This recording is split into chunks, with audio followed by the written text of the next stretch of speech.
Hello, and welcome to episode 12 of the God Cells podcast.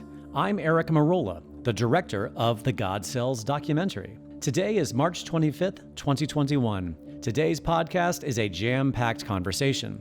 I talked to Lee, who discusses her third time being treated at M-Cell over the course of several years for Hashimoto's, hypothyroidism, arthritis, and other issues, as well as her 77-year-old father, who went to M-Cell for his very first time in December 2020 for heart problems, bladder problems, joint problems, a stroke in his eye, and other issues that come along with just being older. They were both at M-Cell at the same time last December. This is my first time having on two guests at once. We not only talked about their experience with M-Cell and the improvements they have experienced, but we also got into the history of M-Cell and discussed the bureaucratic roadblocks this therapy has faced and how M-Cell came to be. For those new listening to this podcast, I have been making documentary films for more than 10 years, with The God Cells being documentary number 4 of 5 documentaries I have released. I'm still very passionate about fetal stem cell technology, so much so I am working on a God Cells sequel, which will be my 6th documentary. I continue production on the God Cells sequel while I am at M-Cell this May 2021. M-Cell's schedule while I am there is now fully booked, but I will be back a few more times this year. Every time I go, people generally want to go while I am there, which is great. I am more than happy to email with you or chat with you if you are interested in going. It's never a bother, and since I have been there so many times, it's easy for me to send you in the right direction if you have never made this trip. You can just email me at eric@ericmerola.com. That's ERIC@ERICMEROLA.com. You can follow these podcasts on iTunes, YouTube, SoundCloud, Facebook, Twitter, or just sign up to my mailing list at ericmerola.com. That's ERICMEROLA.com. I hope you enjoy today's podcast with Lee and Dennis. Hi, Eric. Hello, Lee. Hi, how are you? Very well. How are you? Well, thanks both of you for doing this today. I don't know, have you ever heard any of my podcasts before, Dennis? I have. Okay, great. Yeah. Yeah. I listened to 2, I think. Okay. Maybe 3. Okay. But yeah, so you can tell by the podcast, it's just candid. We just kind of have a conversation, but it's just kind of nice for people to hear, other people that have gone and just to have a conversation about it, And that's kind of why I do it, So I think it's vitally important, believe it or not. Great. My wife and I were talking about it. She said one of the things I should mention is I had to fly to, I'll tell you where it is, but Istanbul in Turkey. And I had to meet my daughter there. And the airport is so big, I can't quite describe it. It's much larger than O'Hare Airport in Chicago. I took off from Turkey Airlines in Miami, and that terminal is so much bigger than the rest of the airport. It's unbelievable. And I was supposed to meet Lee there, and I thought, God, I'll never be able to meet her there. She'll never find me. I'm sitting at a chair, and she walks up next to me and says hi. Yeah. I have never flown through Istanbul, but I've heard that it's like humongous. It's almost like a big shopping mall on top of that. Is that right? Oh, absolutely. Yeah. Absolutely. Yeah. But I like that airport. I've flown through Istanbul twice now, and that airport has my favorite bathrooms. So they're just everywhere. The bathrooms are everywhere, and they're new and they're clean. And I think that's an easy airport to fly through. It is funny. I also was in Rome before I went to Kiev the second trip, and there are so many tourists in Rome. There's like 150,000 tourists in Rome, like at any given time. And then you go to Kiev, and there's like 15. Yeah. And it's just such a stark difference. And it's so pleasant to be in Kiev, where like you have the whole, it's like you live there. You're not a tourist. It's like you're experiencing it as if you have friends there and live there and different kind of thing. I completely agree with you. I think because you've been 3 times now, right? Yeah, Because 3 times. you probably frequented a lot of the same restaurants. You might even recognize a lot of the same employees, I don't know. I do. Absolutely. Well, Yeah. you're the one that told me where to go, Right. and you made it easy. And now I'm very comfortable going by myself, and I love it there. Yeah, me too. Aside from all the reasons I go for this, documentary work, it happens to be a really fun city. So yeah, it's sort of a little like almost a home away from home, which is I'm excited to go back in May because I haven't been since September of 2019, if you can believe that. You guys have seen the new clinic. I haven't even seen that yet. Yeah, I mean, the new clinic. For treatment? Yeah, not only am I going for treatment, I mean, I've done 5 documentaries and only one of them were on this subject. And I'm so excited about this that I'm doing a sequel. It's similar to my first Brzezinski documentary where I just had to do another one. Not only am I filming myself getting my treatment at the new clinic, but I'm also filming an intercoronary heart procedure where they're ejecting the fetal cells right into the artery, like where people get stents put in, et cetera.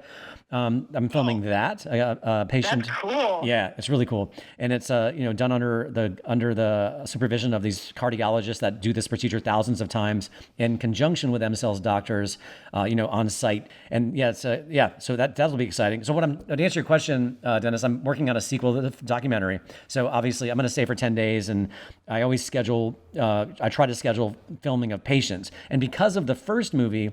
It makes my job a lot easier finding these patients because they've already seen the first movie and it's easier to find them that want to go. So, and because of MCEL's new clinic and adding all this new technology, it deserves a second film. So not only am I doing the intercoronary filming, but there's also a new procedure where it's called intrathecal, where it's like almost like an epidural where they put the neuronal fetal cells into the spinal canal for people with Parkinson's, multiple sclerosis, and things like that. I'm filming one of those. And they're also for people with, it's really amazing. And I've heard good results. And not only that, for the intercoronary, they did a clinical study that will be published in the peer-reviewed literature. The results were so good that it got accepted. It's not published yet. And for the Parkinson's, for this interthecal spinal, it just got accepted into a peer-reviewed publication as well. But it did sort of a semi-double blind. You remember how you were injected, the kind of like the immune, to oversimplify, the immune cells in the arm and then the neuronal cells in the fat around the belly. That's what you got, you guys, right? Okay. Well, not only do they do that for everyone, but they're adding for people with lung issues, they've isolated the fetal lung cells and they have an inhalation method where you inhale it right through the mouth. And then even for autism... They're going to get a lot of people for that one. Oh, my God. Yeah, especially with COVID, because not only does it help if anyone has damage from COVID, but it is a huge sort of suit of armor against COVID if you did happen to catch it because of all these things. And they've actually altered... You guys probably got the upgraded COVID protocol just in case you end up getting it, as well to protect you. And then the last new thing that they've done is for autistic children. There's 2 autistic children I've been following since 2019. They're also in 2 of the podcasts, by the way. It's the same families. And they're going to be back. And they've added the neuronal cells. So they get the same injections as we got. Of course, with a different personalized regimen for each ailment, just like they did for both of you. But they also added this new inhalation method of the neuronal cells being inhaled through the nose. So that's so neat. I know. So what the reason for that is so the neuronal cells through the nose go right into the brain faster, while the neuronal cells in the fat around the belly go into the brain slower. So you have a double whammy of delivery system for the same cells that are the neuronal brain cells. So I'm going to film that. So yes, exciting. So that's why I'm going back, Dennis. That's amazing. Well, it's all interesting. I wish you'd do 10 sequels. Yeah. Well, I wish there was a podcast every week. I wish there was a sequel every couple months. Yeah. Well, it's making a full feature documentary and all that comes along with releasing it and the publicity and then hiring the music guy. And it's like a big ordeal. I might, but what I can tell you, I'll do. It's like making a movie. Right. Right. But I can tell you, just like when I interviewed you, Lee, the first time, is like I'll keep adding these stories if I can, because I just think it's important to keep expanding the stories, and because I'm the only person on earth doing this. I mean, really. I mean, there's there's nobody else covering this subject. I know, it's shocking. I know. Well, let me also give you another tip when you were talking about the heart. Yeah. I've had 3 ablations. That's where they go in through your groin and they burn out parts of your heart because it runs too fast. Yep. And since I was at MCEL, my heart has overtaken the medication I've been taking. I've been taking Metropolo and Cardia 240. My heart was always running at 50 to 60 beats per minute. And now all of a sudden it's up to 80 to 90 beats per minute. It's automatically picked up. And occasionally I get AFib again, which was the reason for the ablation. Mm-hmm. So I've had to increase my drugs from I was taking 25 milligrams twice a day of the Metropolo, and now I'm taking 125 twice a day to keep my heart rate slower. I still don't have it down as slow as it was before, but eventually it'll catch up. I mean, so it was sort of like your heart got healthier. Is that what you're saying? Absolutely. Like the stem cells helped your heart get healthier. It got stronger. It just overwhelmed the medication I was taking. That's amazing. Thank you for bringing that up, Dennis, because you got a much higher dose of the fetal heart cells than, like, say, Lee did or I will get. And, that's kind of why I called it the God cells, because once they're in your bloodstream, they kind of know where to go. And since your heart is the center of your entire blood circulatory system, they're going to go there. Right. That's really interesting to hear. Have you had any meetings with any cardiologists since you've went? I get to see all my doctors. I go to Cleveland Clinic. You never get to see the doctors at Cleveland Clinic. Right. So I've got an appointment it's April. It's in April. I get to go see my cardiologist. Well, he's impossible to get to see because he's a wizard. Yeah, well, Cleveland Clinic is definitely one of the more prestigious hospitals in the country, obviously. Yeah, I would love to hear a follow-up. I'll try to remember this and just to see what he has to say. I'd be very curious. Yeah. Are you going to tell him? Yeah. All the doctors are really interested. I mean, okay. I go to another location. It's called Fort Lauderdale Eye Center or something like that. He's had people that had gone in for stem cell treatments, but never fetal stem cells. And he said, gee, none of this stuff has worked before. So we're very interested to see if you can get any kind of result, which I have. But it's still not, it didn't correct my going blind in this eye because I had a stroke in the eye. But my vision has improved to the point that I can see shadows and I can see some colors, which I couldn't see before. It was all black and white. Did you get the eye injections also? No, I didn't get any eye injections there. I got the eye injections in Florida.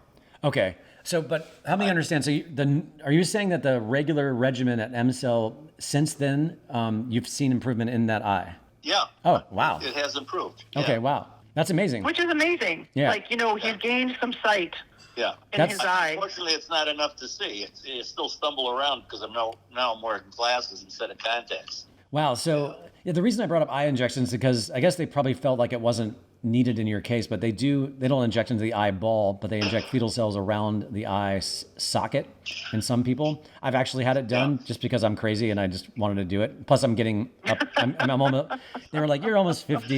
You could probably, it wouldn't hurt you, but anyway. All right. So yeah, since we're on this, Dennis, because I've just heard a little bit from Lee. So you went there, obviously you had some heart issues you wanted to address. So the stroke was in the eye or was it somewhere else? I had a stroke in the eye. Okay. Yeah. When they look inside of your eye, they actually take a picture of where the stroke was. So okay. So have you been back to see that physician with your eye doctor since MCell? Next week, Tuesday. All right. Yeah, I want to hear what they have to say about that too.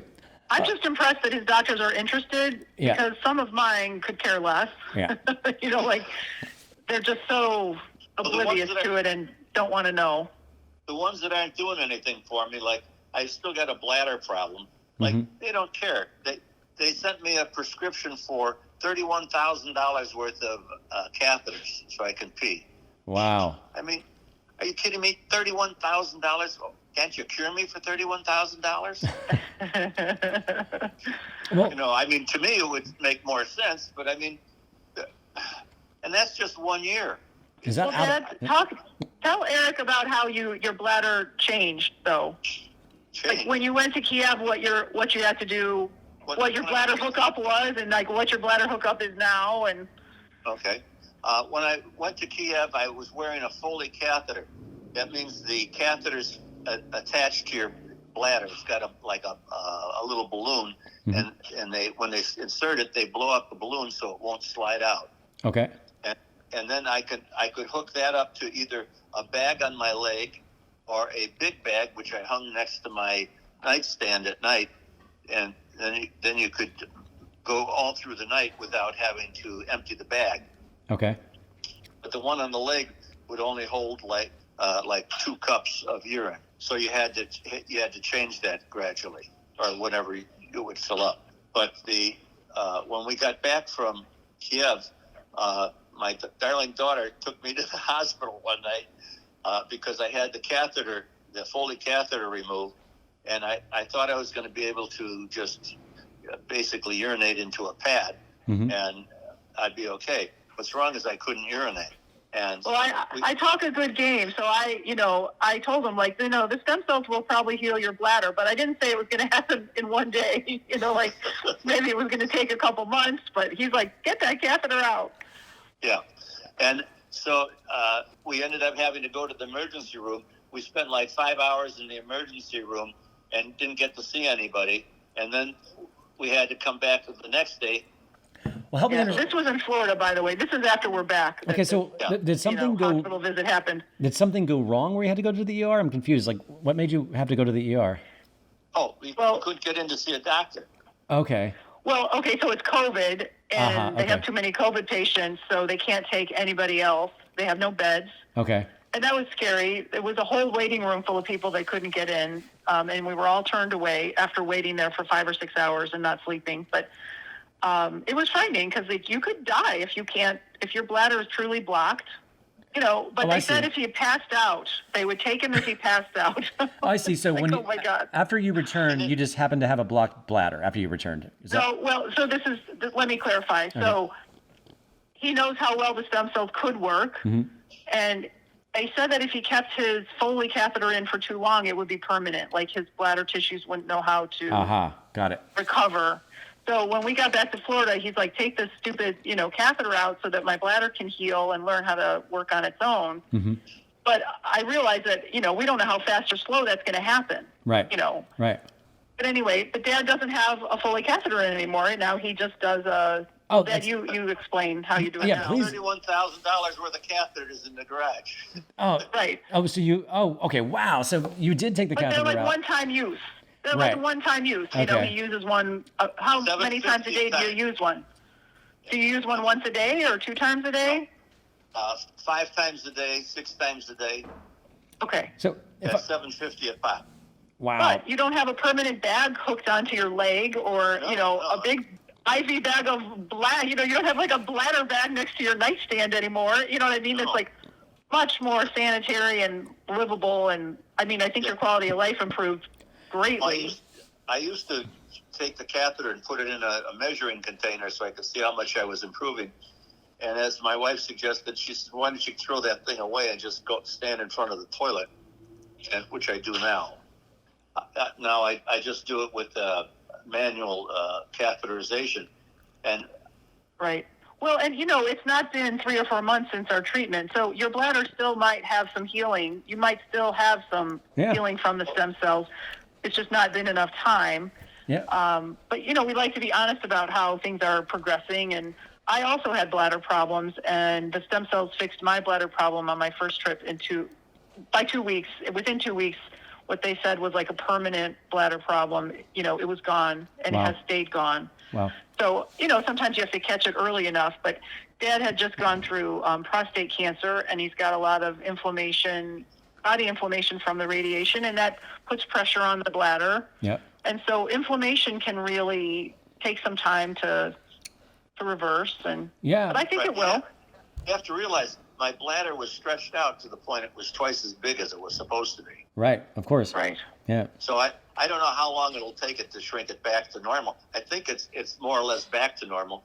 But what's wrong is, and I still can't get a normal urine flow. Okay. Right. Okay. But in a few months, you never know. You never know, yeah. 3-4 months from now, you might. Well, also, too, when you mentioned inflammation, one thing that I've just sort of seen a lot is anything inflammatory, the cells tend to calm down, sort of regardless of what it is. I would agree with that completely. Yeah. Absolutely. Yeah.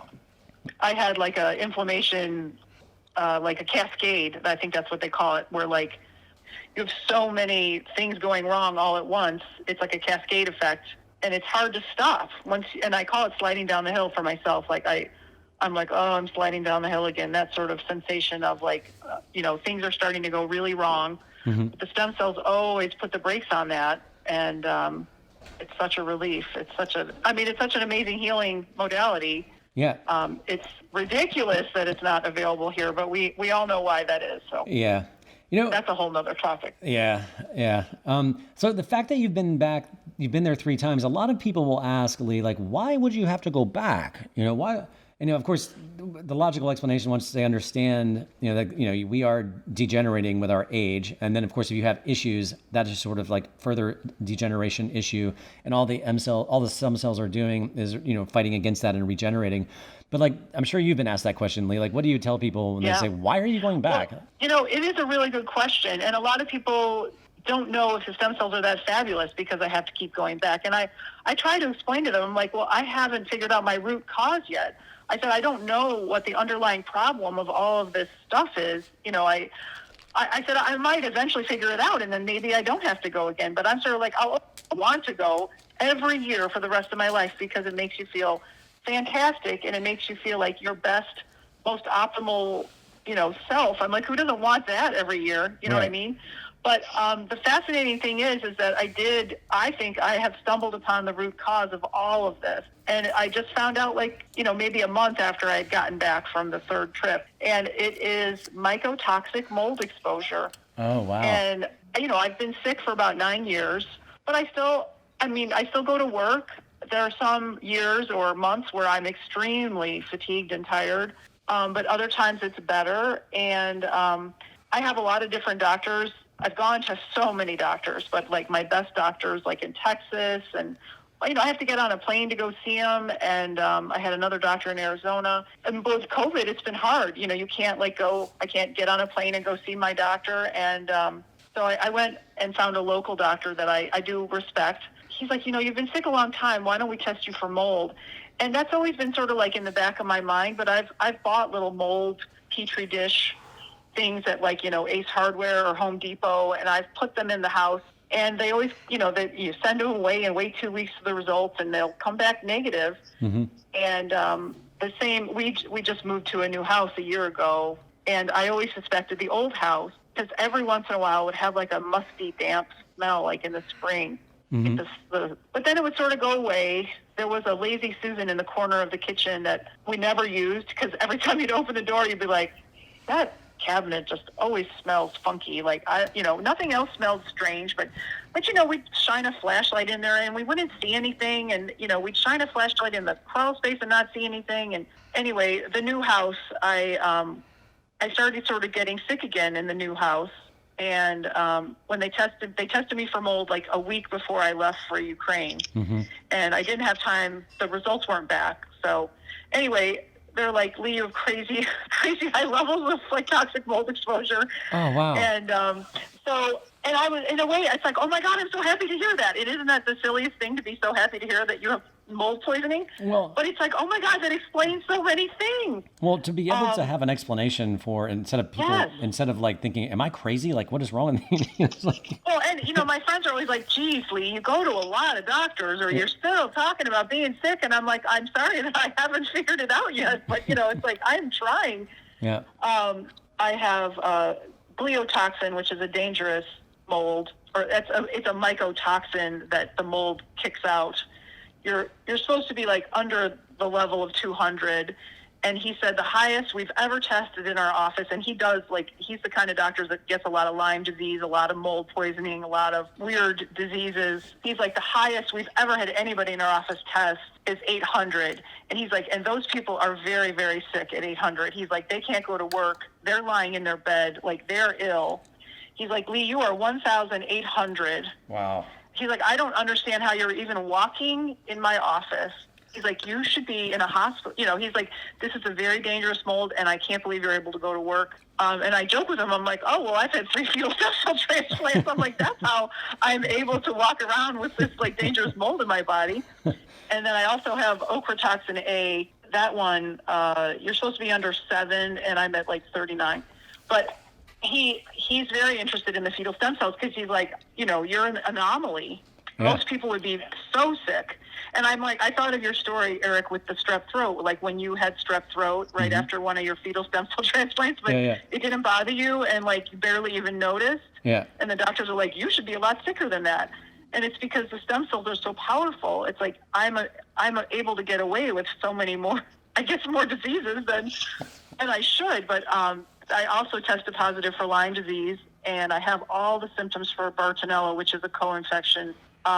It's hard to have a lab test for Bartonella. So, and I had COVID last year. So, I have all these other things like on top of my other Hashimoto's and stuff, but yet I'm still happy going to work. My life isn't perfect, but I have a lot more energy than I should. That's exciting. And I totally attribute it to the cells. Yeah. I have to come in with a little bit of comment. I had a shot in my left knee because to leave my house, I have to step down into the garage. That's the way the rules are in Florida. And to step down, my knee used to have to go crunch, and it just you could just hear it grinding. Absolutely was falling apart. And after they gave me the shot, that thing within a month, my knee was back to normal. Wow. It doesn't crunch when I step into the ground. 1 month, my ankle has gotten better. It's just not totally better. Well, talk about your ankle and how long it's been bad. Well, I went to Mayo Clinic in 2002 in Jacksonville, and they suggested they cut off my foot and attach a pin, so I walk around like a pirate on my foot. I mean, they're going to cut my foot off, and I was going to. Right, their best idea is amputation. Wow. Yeah. Okay. And so I've just struggled through. I used to take pain pills all the time, and glucosamine chondroitin, and somehow I've survived.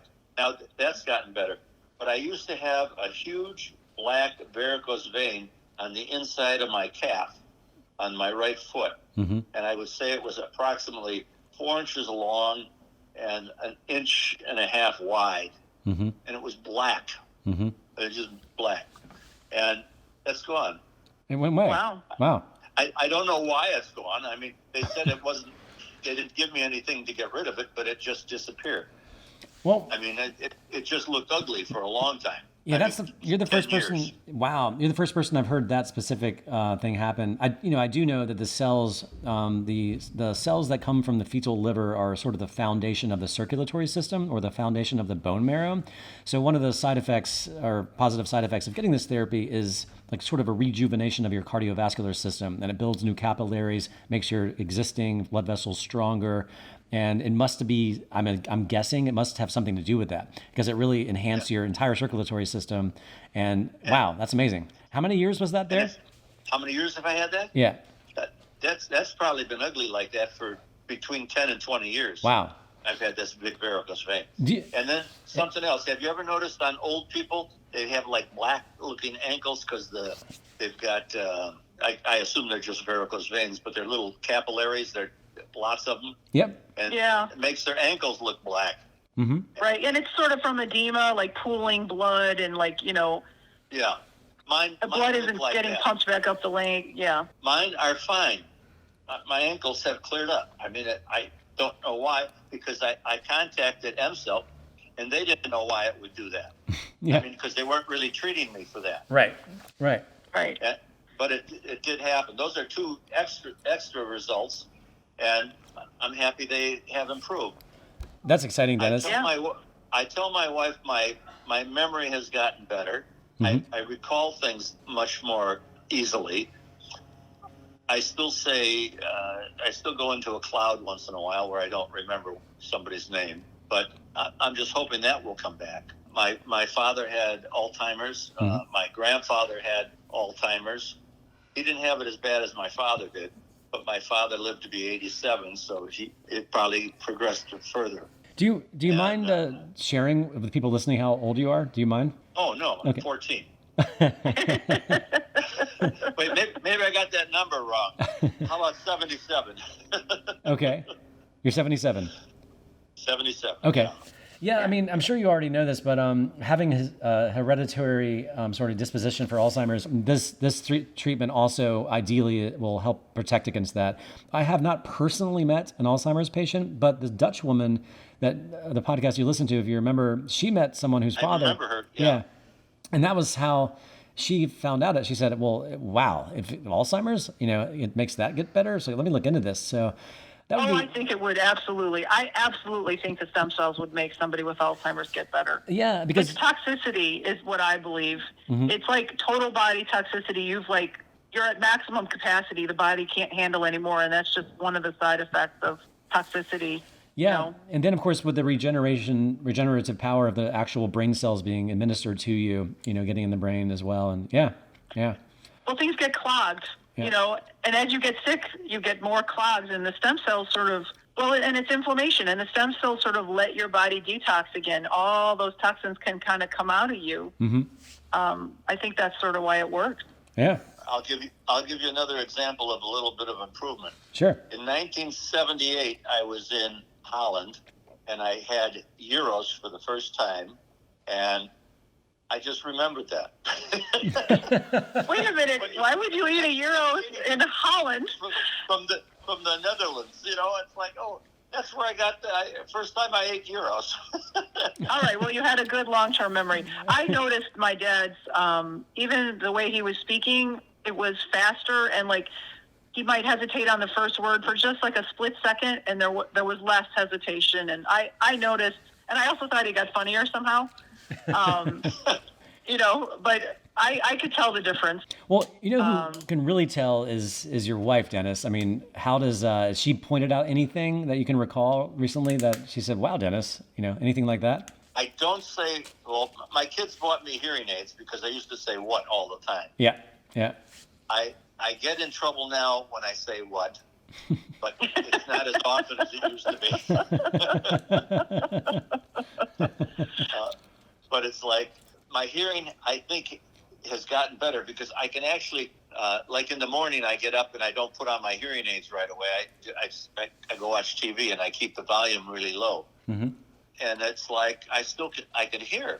Wow. I don't know if I can hear better, but I can hear. And something else, if I watch TV during the day, I wear my glasses. After I watch TV for a little while, I have to take my glasses off because I can see the television better without my glasses on. Wow. I have no idea what the hell that means, but I mean, it's those are improvements, and it's like I'm sure EMSL probably doesn't know what they are, but I'm getting an improvement. Well, it is interesting. They'll admit too. I mean, that's kind of part of the fun of their job, even if they've been doing this for a while. Is keeping a track of logging these new things that happen to people that they've never had either a record of or were aware could have happened. And they take this very seriously because their data, if anybody asks, they have a logging system to keep track of things that happen, to people, in addition to things that they already know probably will happen for people. Yeah, that's great. That's exciting. I had a chauffeur by the name of Alex. Mm-hmm. When we first got to Kiev, for me to get into the back seat of the car, Alex had to help me to the point that he had to lift my leg to get it inside, there's a wheel well or whatever it is to mm-hmm. stick your leg over to get in. Mm-hmm. But he had to do that for the first 2 days, and on the third day he didn't have to help me. I could just get in by myself. Wow. Yeah, it was fun to watch my dad. Like my dad needed to be like escorted to the car like on an arm mm-hmm. because his walking is. They're short steps. He can lose his balance. He's got to be careful when he walks. And it was just so fun. Like Alex and I were talking or something, and Dad just walks to the car by himself and swings his own legs into the car. I wish I had I didn't know that was going to happen. I wish I had my phone on. It was so fun to see that. It was like, nobody helped you in the car today, Dad. Yeah. Yeah.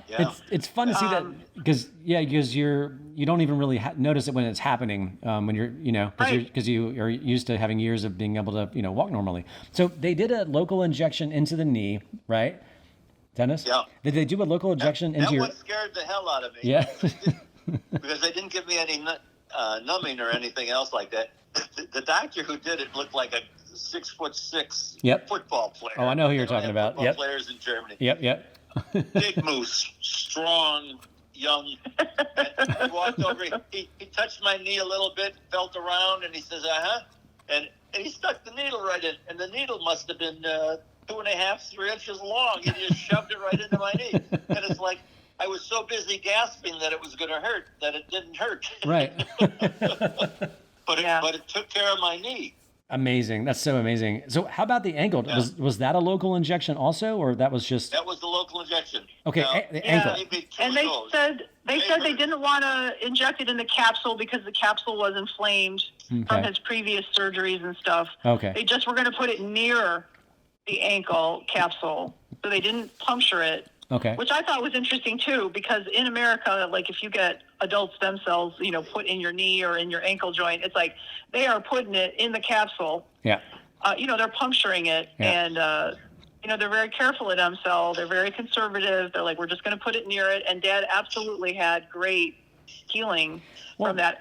And I just, for the people listening, I did have to pay extra for the local injections. That's not part of the regular treatment, but it's so worth it. And I thought about them possibly doing my hip, but I thought maybe just the regular treatment might make my hip arthritis go away, because it has in the past. Right. Yeah, I mean, like going back to the fact that we have a circulatory system that moves around all the time, that's why they just did it close to the ankle, because, I mean, I've had not the same, but I had a skateboarding injury on my Achilles heel. Like I kind of had I was feeling so good after the second therapy. It's like, I haven't skateboarded since I was in my teens, I think maybe I told you this, but I live in Santa Monica. Was that last week? Yeah. No, right. Well, you're looking younger, Eric, so we don't know how old you are. Right. Well, I'm 48. But anyway, what's that? You have to get the stem cell treatment and the stem cell facial. My goodness. I mean, I'm not telling you all my wrinkles disappeared, but so many of them did.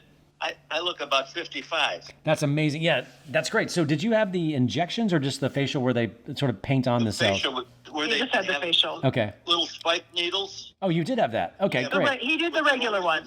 He did the regular one. Okay. Yep. Okay. But I can't tell you how much it improved. Even the guy, I work out with guys at a gym. Yeah. And we're all similar age. One guy's 82, another one's 74, and another one's he just turned 65. They all made a comment. Like one guy said, you look like you're taller. All of a sudden I'm standing more erect. Right. And another guy said, I know this sounds hokey, but he said, you look like you've got a glow about you. It's like I improved so much that I had a glow. Yep. These are guys at a gym saying this. That's what's funny. To me before. Yeah. No. It's funny. Thank you for bringing that up, Dennis, because that's something that we forget about. Like when I first had my therapy in 2016 at MCell, I was really concentrating on just getting, because I said, what better way to show this therapy than to have me get it and film it, right? That was really all my focus. That was my focus. I was like, this has to go in the movie. I was, of course, excited about getting the therapy because I'd seen enough great results with it, but that wasn't really my focus. So what I'm trying to get at is once they sort of kicked in and I realized, I was like, what? And of course, everybody else that saw me were like, you look amazing. What's going on with you? And so that's what I'm trying to say. And we forget about that too. It's just who doesn't want to, have everybody walk up to you and go, what did you do? Why do you look so good? Why do you have this glow? Right. Well, especially if you've been sick, it's sort of like a nice bonus prize. Being like, okay, you've been sick for 5 years and now you can look fabulous, or at least your face looks nicer. You know what I mean? Like, it's a nice thing. What I like is you stand up straight. Yeah. Yeah. I mean, I was over. I mean, it was unbelievable. Yeah, and your neck was sticking out funny, and your head is like on top of your shoulders more than it was. I think that's just a stress response of the body coping with, just sickness and aging, and you sort of start to get hunched over. And but he's definitely. I mean, he looks better. He looks younger. He's standing up straighter. He's walking better. He's talking better. Everything works better. And I don't have that Parkinson's effect from my hands, where my hands tremor. Oh yeah. Yeah. So Dad had a bad hand tremor, and I don't know what that's from, and it absolutely calmed down. Like third day in Kiev, the hand tremor was like 80% less. Wow. I tried to take a video of it on my camera, on my phone, and I have a little bit of footage of that. Wow. I don't throw food over my shoulder anymore. Right. Well, Dennis, this is so exciting. What else? What else are you hiding from me? What else is going on? Well, what's funny is Dad, it was like the day after the treatments were finished. We're in the hotel, and Dad is like, I want to show you that I can jog now. Which, he needed like an escort to like walk 10 feet to the car, and now he's like, let me show you that I can jog. And Dad, what happened when you showed me that you could jog? I proceeded to run and fell on my face. Oh, no. And his knee that we had just gotten injections in. Yeah. But he was fine. Okay. And I mean, it's fun to feel energy like that. Like, yeah. Actually, I had enough strength that when I fell, I didn't smack my face on the floor. I held myself right, up your with hands. my arms. You caught yourself, and you were able to get up. And I wasn't able to get up. Yeah. We had wheelchair service at the airport. You know what I'm saying? So, like, for somebody who's like has to be in a wheelchair, in a big airport, it's like it's fun to be like, I have enough energy to jog now. Yeah. Yeah. I thought I could do it. And you did. I mean, you just, you lost your balance a little bit, but it was so great to watch my dad like transform before my very eyes. I mean, that was like a gift. And then, and then I started feeling better too. So I didn't know I had this toxic mold exposure. And, I'll just talk about that for a second. Yeah. So when the first time I went to Kiev, the first treatment, like 2 weeks later, every autoimmune problem I had went away. It was like sleeping on a cloud, walking on a cloud. Everything about it was just amazing. It lasted almost a year. And then I did sort of start to get sick again after a year. Like I started sliding downward again, and I didn't want to be sick again. So I went again. It was 13 months, and everything started healing in the exact same way it did the first time. And that I thought was so interesting, like the exact same order of healing. What I feel first, what I feel second, I find that fascinating. Like my arthritis, it heals the newest arthritis first, and then, it does my ankle first, and then my knee, and then my oldest one is my hip, and it does the hip last. And I mean, I just think it's fascinating that, that you could repeat the same thing. But on my second trip, I caught an upper respiratory infection 4 days after the treatment was finished. Mm-hmm. And they warn you not to get one, and it's not like you can help it, but, it's like it does sort of stop the stem cells that they gave you as an IV in your arm. And for me, I can feel the healing for the first 30 days. I can feel it really strongly. I can feel like things repairing. And when I caught that upper respiratory infection, it stopped. Because they were all rushing. They were all rushing there to fix that. As the cells were. Yeah. Yeah, and since they were so recently. Yeah. All the cells like stopped, or they all fixed my upper respiratory infection, and then they didn't go and fix anything else. So I didn't feel that super healing. It ended, but I still had an amazing like first month. But like I always say like you start to coast back down after your super healing's done. Like you're sort of coasting on what you had repaired, and I started coasting much sooner than I had the first time. Right. And it's scary because, you have to still go to work, make a lot of money. You got to make more money than you used to so you can pay for your next stem cell treatment. It's like you don't want your super healing cut short. Let me interrupt her on that part, the super healing. Yeah. I appreciate your super healing and your super money making because my daughter popped and took me to M-Cell. Oh, wow. I didn't have to pay anything. She wow. took care of Good for everything. you, Lee. And I'd like to thank you publicly. Thank you. Thank you. My bank account will recover someday. But so I didn't go again to M-Cell for 2.5 years.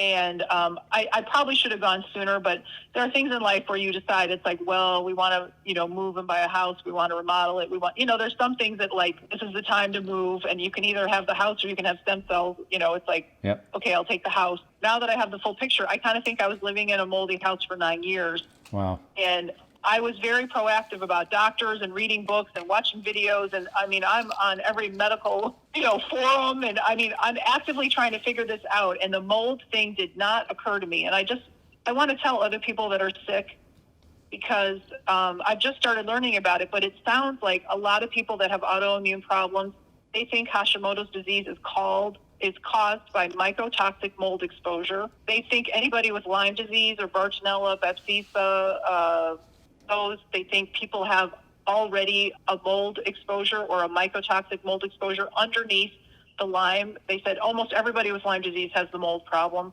I've never heard anybody on the podcast talking about Lyme disease, talking about their mold, mold binders or remediations or how they're getting rid of the mold in their body. Yeah. And it's, there's so many sick people that could benefit from this little clue.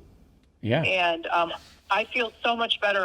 You take binders and you try to detox, and there's all these things. You go to saunas and oxygen and ozone and all these different IV things, and they make you feel fantastic. But when I went the third time, I was sick again. I had waited like too long, and I was glad my dad had gotten sick because I was like, I need an excuse to go for myself because it's sort of like when we remodeled, and I mean, you've still got bills to pay and credit cards to pay off, and it's not really the right time to spend a lot of money on your medical care, but it's sort of like, well, your body's sick and this is when you need to go. Mm-hmm. So I was in a way grateful that my dad needed treatment, so listen, I could go. I needed help, and I was falling apart. I mean, I had cancer, a stroke. What the hell else did I have? I'd gotten rid of AFib like 5 years before.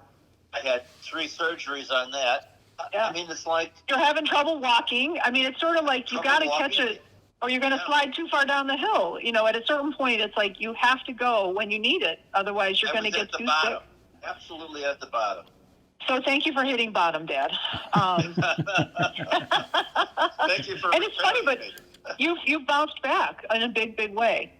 And I got and I'm just going to change topics for a second. I got the regular stem cell treatment, but then they also did the facial injections. Uh-huh. So you normally get a facial, but I did the one where they like needle in. Yep. Like 50 different like needle punctures. Yep, I've done it. Yep. And thank you for telling me about that, Eric, because it does last a lot longer. Yeah. And I have rosacea and stuff, so I really wanted to try that. And I had them do it a little bit on my legs because I have all this capillary damage from, we think edema from this mold exposure that I couldn't figure out. And so the capillaries near my ankles it looks ugly and stuff. And but when we were done with M-Cell, we went to Florida and we were in a hotel. We were trying to quarantine. And my hotel room, I think, had mold also, which is so unbelievable. When you walked in the door, it had a funky smell. It had like a weird smell, and then it smelled like perfume and shampoo over it. And this is what I wanted to clarify. So when I say moldy house, mycotoxic mold is a secondary metabolite that mold produces when it thinks that another like mold species is kind of edging in on its territory. I call them mold babies. But the mold makes these metabolites, and they are 50 times smaller than a mold spore. So what happens is you could have hidden mold on the back of the drywall, but these metabolites are so tiny, they're basically like vapor. They go right through the drywall. They're so small, and you're basically breathing toxic air.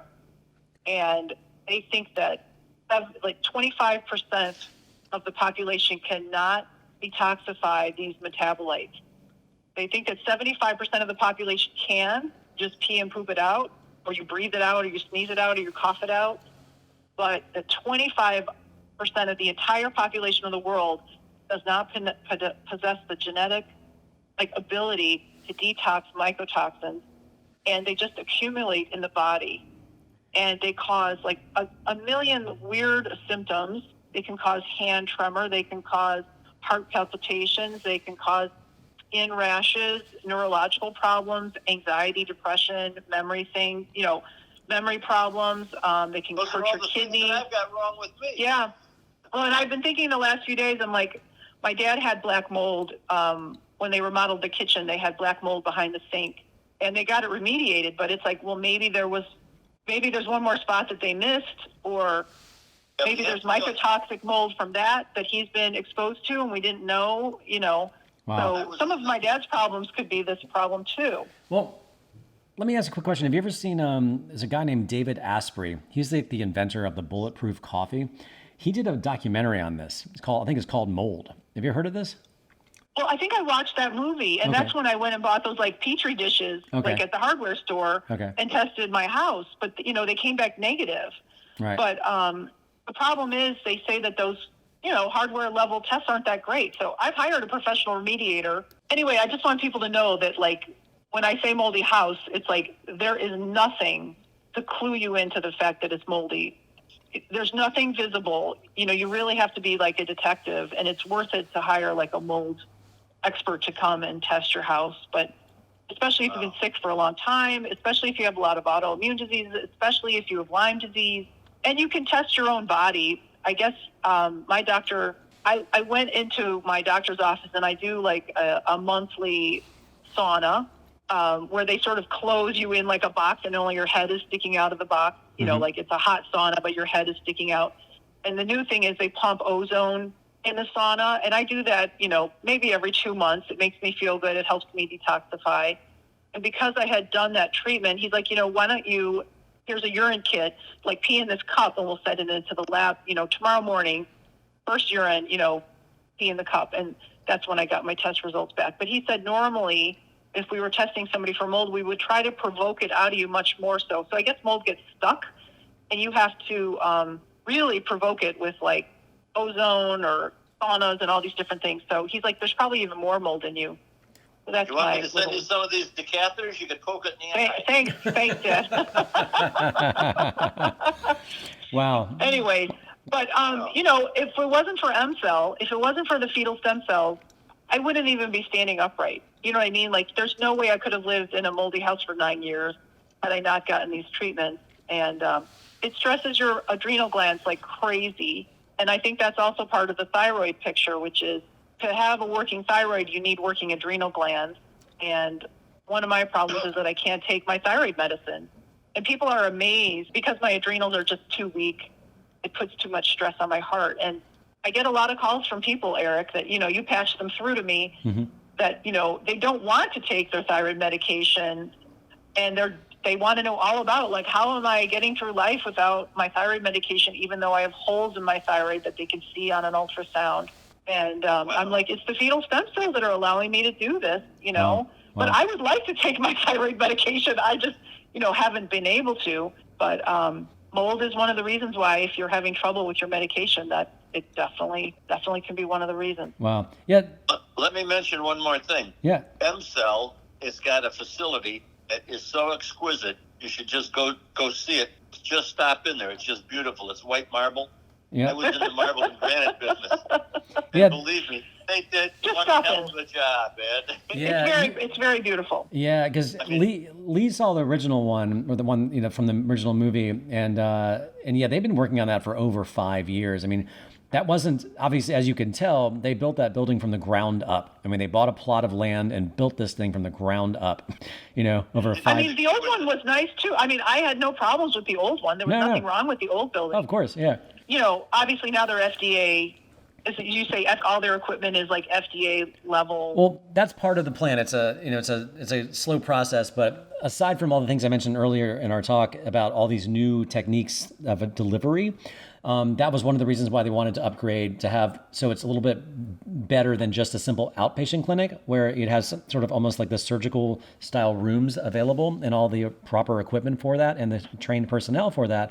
But then, the brand new lab, the end goal would be to have it up to what they call FDA standards and practices. So it's and if they do eventually want to try to introduce a phase 1 study, perhaps for, say, heart disease, like with this new intracoronary procedure for people, say, waiting in line for a heart transplant. But this takes a while with the bureaucratic, machine. But the first step of that is to get their lab sort of up to what, approved as an FDA standards and practices approved. So they would have some European consultants they've already been talking to that the FDA, I guess, signs off on and says, okay, they go in and they, inspect it. Like, okay, because you can't submit a new clinical trial application in the United States without that first step being approved. So, like anything with the world of, the FDA and pharma, if you would, it's a very slow grinding process. So, but yeah, I mean, you want to hear one of the reasons for the slow grinding process? Sure. My ablations, I had two first ablations. My wife worked for the school board in Florida, and so I was using her insurance. It cost $256,000 per ablation. Yeah. That's $256,000. That's a big time operation. Yeah. And I had two of them. Yeah. The third one I had, Medicare paid for it, $12,500. It didn't work. Yeah. Well, yeah. So you're saying because of how much money is being made, right? Oh, absolutely. Yeah. My doctor was flying a jet plane. I mean, it wasn't a casual deal. I only knew one other doctor that had a jet plane. It was my best friend's brother. He was an eye doctor. Yeah. Just unbelievable. People don't make that kind of money. Yeah. It is a longer conversation, but I mean, obviously, if they decide to try to open up a trial in the U.S. for heart disease, with people waiting in line for a heart transplant, I'm sure a heart transplant surgery is not inexpensive. That is obviously, that is a whole nother conversation and a huge sort of hurdle to get across, because also $500,000. Yeah. Yeah. $500,000. Compared to what you guys paid, Yeah. So, and also another roadblock, since we're on the subject, is if they did that and they raised the money to be able to go through FDA testing and get it approved in the U.S., something else to consider that is they're not oblivious to is, well, if we did all the work and spent all the money, what would stop other competing biotech companies from just taking advantage of everything we've already done and competing with us in the United States, which is a very real issue. So it's sort of like a catch-22 in all aspects, But, we're a ways away from that happening. But the bigger chance of Mexico stepping in before that. Yeah, but Mexico, it's still illegal there too. And they don't want to go into a territory where it's illegal. So even though like Tijuana is a little bit of the Wild West, they could get away with it like everybody does there, but they're just, you've met them. I mean, they're not the kind of people that want to break laws, They want to do this above board where they're not going to be bothered and where they're playing by the rules, And so in Ukraine, they can.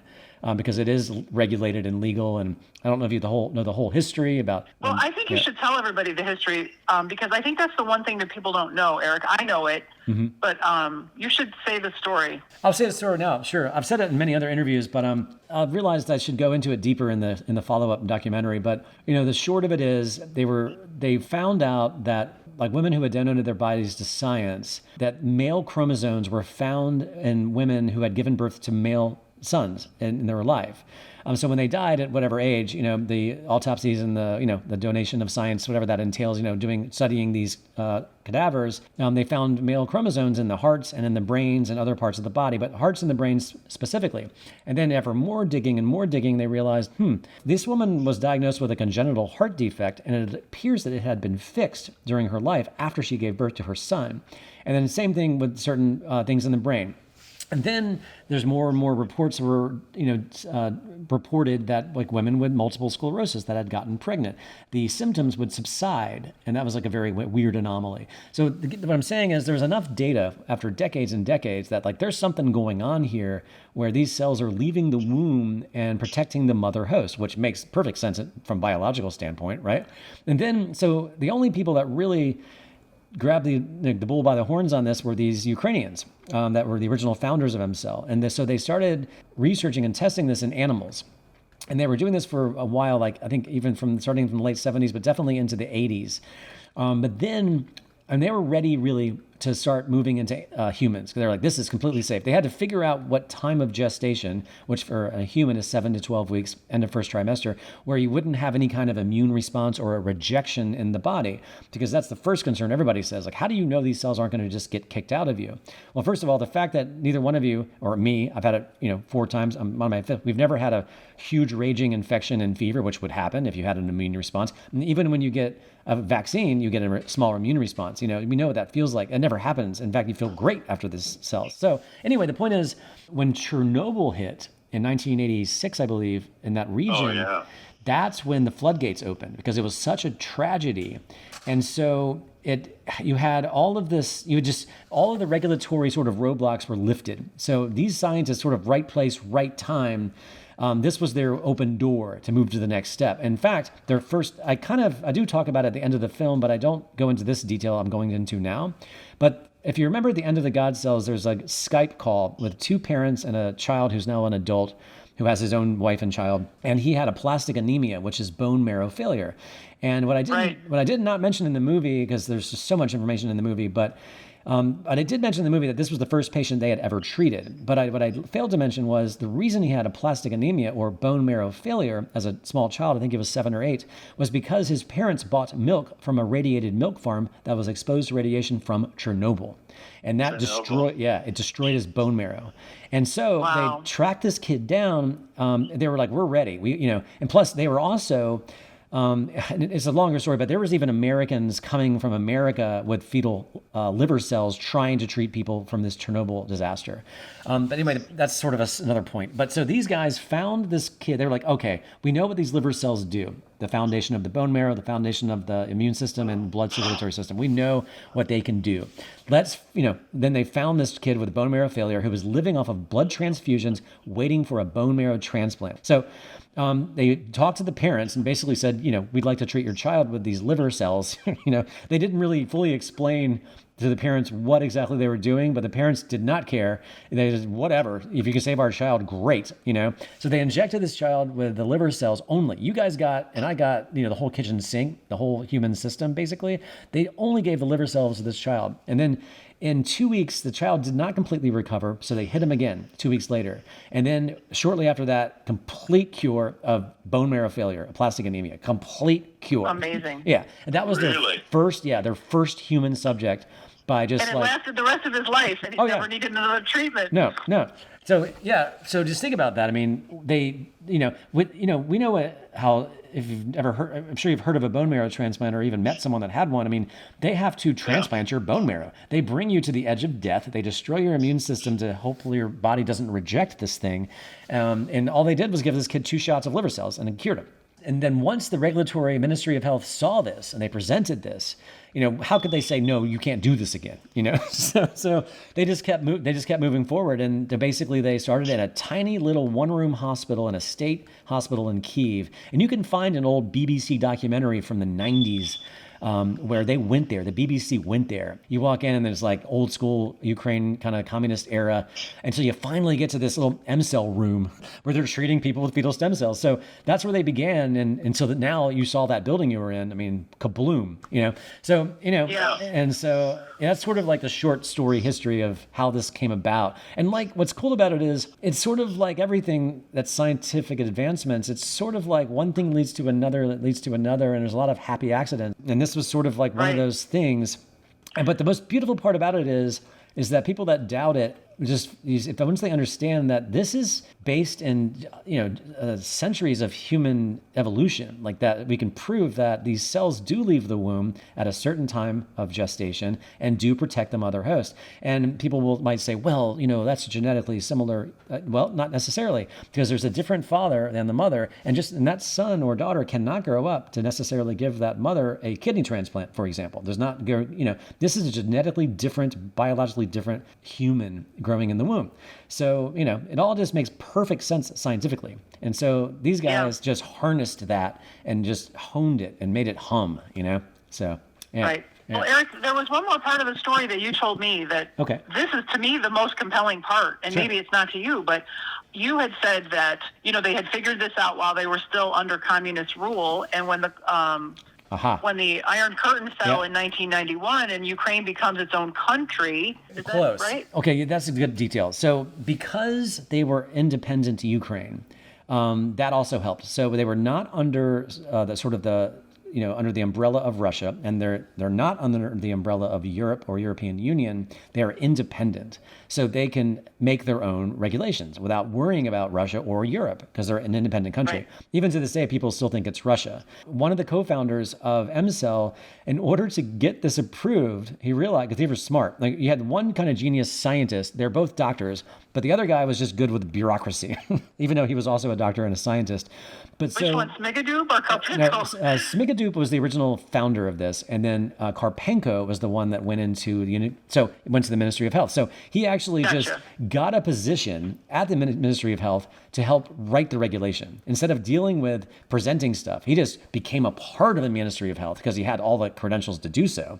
And again, you got to remember all the Chernobyl insanity and like all the stuff, the aftermath of all of that. So yeah, that's part of it. So instead of like the bureaucratic machine of us trying to knock on doors, why don't I just get a job at the Ukraine Ministry of Health and write the regulations ourselves? You know what I mean? Well, it makes total sense. Yeah. So, I mean, they became a new country in 1991. Was that when they became their own country? But, think about how old countries are. 300 years, 500 years. They don't have stem cell laws on their books, but Ukraine does. And I think that's the other part that a lot of people don't know about. Well, is that this is legal in Ukraine. Well, fetal stem cells, correct. It's the only country on earth where fetal stem cells from this exact procedure taken from an abortion and harnessing that is legal. It's not legal anywhere else on earth. So it makes it even more valuable. Because there's too much money to be made from sick people. Is that what we're saying? Well, no. The thing is, I don't think M-Cell is a threat. As far as like the money competition, like with Brzezinski, he owns the patent, and he still does because it's still an FDA testing, theoretically. So, but that was a threat, because if antineoplastons were approved for cancer, even for the most obscure cancer, you or I or anyone can insist on it and pay out of pocket for it as a first line of defense before going to chemo or anything else. If you wanted that, you had that choice. Right now, he's not on the table for that, but you can. Whatever. Going back to fetal stem cells is you guys. I don't know if you guys realize this, but you, me, and Dennis are only one of maybe 25,000 people on Earth who have had this. Yeah. I mean, just let that sink in. So, well, which is why we feel the need to talk about it. It's like it's our duty to talk about what it's like. And, So they're, they don't really get, their schedule's always booked, but you saw how much work it is for each patient, like what entails, how many days you were there, how many people you met, how many different doctors came in and out giving you different injections and all that. You never met the people in the lab. There's just as many people working behind the scenes, working with the doctors to cherry pick your cells. It's a big operation. Anyway, the point is, and it's just not a threat yet. And because of the abortion issue, already by default going to put up barriers because of just how divisive and that is. They don't have to. They're just. If M-Cell basically created a thing where they could treat 500,000 patients a year or something insane, they might start becoming threatening. But right now, they're just not on anybody's radar. They kind of like it that way in that regard because, am I making sense? Going back to, again, if they tried to do a clinical trial in the US and got it approved, not only will all of the anti-abortion people lobby and it'll raise hell and it would just be, a chaos. But again, if it's that, one of the reasons why you see so many adult stem cell clinics in the US is because you can't patent that. And everybody's just competing with one another for this sort of inferior therapy, So imagine if that went to the U.S. where anybody could do it if they had the technology to do it, any biotech firm, because abortions are like 50 million a year. These things are a dime a dozen. That sounds terrible. I don't mean to say it like that, but this is not a scarce, thing. So anyway, so it's not like it's hard to come by. So yeah, if it gets to that, imagine what would happen to the entire industry. I'm not joking when I say outside of cancer therapy, this could pretty much replace all pharmaceutical drugs across the board. It fixes almost every illness. Yeah. Certainly, if you could do them before you really have any illness getting bad, of course, this will replace everything. Cellular medicine is going to be the medicine of the future. We all know that. Yeah. But, it's very disruptive to get that to be the next big thing. And I just think it's important. Our future. Or our children's future. You're talking hundreds of years. They're not going to change anything. Yeah. The good news is, what I want people to know is that it's legal in Ukraine. It's not black market. It's regulated by a medical board, and you can't get these anywhere else, and that's why we're going to Ukraine. I think that's the big question that people ask is, why are you going all the way to Ukraine for your medical care? Yeah, I get the fact that it's beautiful there, but, Right. I told my podiatrist, he was trimming my toenails because I'm so fat. He was trimming my toenails, and I told him I'm going to the Ukraine, make sure you trim them short enough so they look decent when I'm there.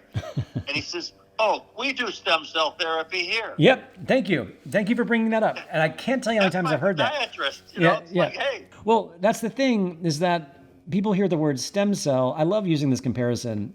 You don't say, if you have a bicycle in your garage and you have a Cadillac in your garage and you live in Los Angeles and you need to get to New York City, which vehicle are you going to take? You know what I mean? It's they're both transportation. You don't say, I'm going to use some transportation to get to New York and jump on your bicycle. And somebody goes, well, what took you so long? Well, I'll use some transportation. No, you know what I mean? You know what I'm trying to say? So the thing is that even these doctors, well, more or less the general public, they don't understand the vast difference in stem cell types, and they're not created equal at all. And so, I can't tell you how many times I've, my Aunt Jean went to Florida to get her stem cells. Time. Why aren't you going there? My uncle got stem cells in Florida, and I'm like, yep, not the same thing, but that's okay. I'm driving a Ferrari, and you're driving a bicycle, but that's okay. Yeah, well, welcome. I remember when they told me how they create stem cells. They take some of your blood, they put it in a centrifuge, they spin it, and they take I'll just say the clear part and inject it into your body. That's the stem cell. Yeah, and honestly, there is decent results for ligament and sports injuries. If you had that only in your knee, you may have seen some improvement. But the thing is that those types of cells, first of all, are as old as you. So in your case, Dennis, they're 77 years old. They have all the 77 years of DNA damage, like anybody that's getting older. So that's the first thing. And secondly, if you have a heart condition or anything else that you're trying to fix, that blood cell has to somehow just transform into a heart cell or transform into a lung cell. When you're getting fetal, you're already getting these things. You're already getting them. And it's so kind of hard to kind of keep hammering that home. And most importantly, for people with neurological conditions like Alzheimer's or MS or Parkinson's, it is physically impossible for these cells, these adult cells, to become a brain cell. It can't happen. So already right there, you're talking about apples and oranges. So cool stuff. Yeah. Well, I'm excited. Well, let's give it a M-cell. Dad, M-cell. Woo woo. Remember when we were doing that? On my part. Well, you guys. Thank you, Max, for being such a great interpreter when I was at M-cell. Yeah, Max is great. Wait, what? Oh, you're an interpreter? Yep. Yeah, Max is great. Max was wonderful. Yeah. Max has been my interpreter twice. Yep. Alex was our driver. He was a sweetheart. He was so nice to my dad. I mean, everybody was so amazing to my father because he needs an arm. You know what I mean? Like, if he's going to walk down the hallway, somebody needs to have him on the arm. And Dr. Teamer would walk him down the hallway. I mean, what American doctor in the world would ever walk a patient down a hallway on his arm? Like, no, I've never seen that in my whole life. But Dr. Teamer did it every day. Yeah. And Alex did it every day. Alex was a sweetheart. So thoughtful. They are so caring and kind. They are like the nicest people. Well, you know who else I thought was wonderful? I've had Dr. Teamer twice. He was great. Nurse Oksana was so wonderful with my dad. I mean, she was great with me too, but she really took good care of him. And you know, she's like, you know, your dad's so funny, and you know, it's just so warm and friendly. It's not like any sort of American medical experience at all. Completely agree. They're actually the only doctors I go to now. I travel how many thousands of miles just to go there. Yeah. So yeah. Well, the joke is you don't need any others. If you can go there consistently once a year, you don't need anything else. Yeah. Hopefully, you know, I've now that I found my root cause, maybe I won't, you know, but I will still want to go, but I won't need to go, which is sort of the nice thing. But you have to let them know what you need, Lee, because they'll have to make sure that they can create the right formulation for that M cell to attack mold. Well, right, and we didn't know the mold thing was part of the picture, and well, you know what? I already had 20 other things wrong, so we didn't get to that. But it usually takes 12 hours for me to feel the stem cells after the first treatment, and it seemed like it was faster this time. And then they encouraged me to keep doing the treatment, which I was surprised at. And they said they would give me an extra stem cell, which was a spleen stem cell. And I guess if you're going to get COVID, the spleen cells are like the ones to get, which I thought was fascinating. You know, sometimes they say you've got to wait 3 or 4 months to sort of feel the effect. So this time it's a little different, but I'm feeling great. And I know it's helping me detoxify, and my adrenal glands are stronger. So anyway, I just wanted to finish my little story. That's great. That's funny. All right, Eric, thank you so much for taking the time. Thank you for taking the time. I really appreciate it. This is very productive, and I think a lot of people will listen to this and get a lot out of it, I think. So thank you both. I'm thoroughly impressed with your knowledge about so much stuff. Well, thanks. Between you and Lee, I can't believe it. You both should be doctors. Yeah, I've actually heard that before from other doctors, actually. Well, you become your own doctor. I mean, when you're sick this long, you become your own doctor. So. Yeah. All right, Eric. Well, have a good day. Thank you. You Eric, too. Thank you again. I appreciate you interviewing us. Thanks, Dennis. And by the way, I'll try to remember, but I want to hear what your eye doctor says, and I want to hear what your cardiologist says. Okay. Yeah. Yeah. I'll call Lee, and she can get us, put us in touch. Great. Sounds good. Okay. All right. All right. Bye, everybody. All right. Bye, Eric. Bye. Bye-bye. Thank you for listening to episode 12 of the God Cells podcast. If you have any questions about any of this, I am happy to answer them. Email me anytime at ericmerola.com. That's ERIC at ERICmerola.com. The website for the God Cells is stemcellsmovie.com. My website for everything I do is ericmerola.com. Until next time, I'm Eric Merola.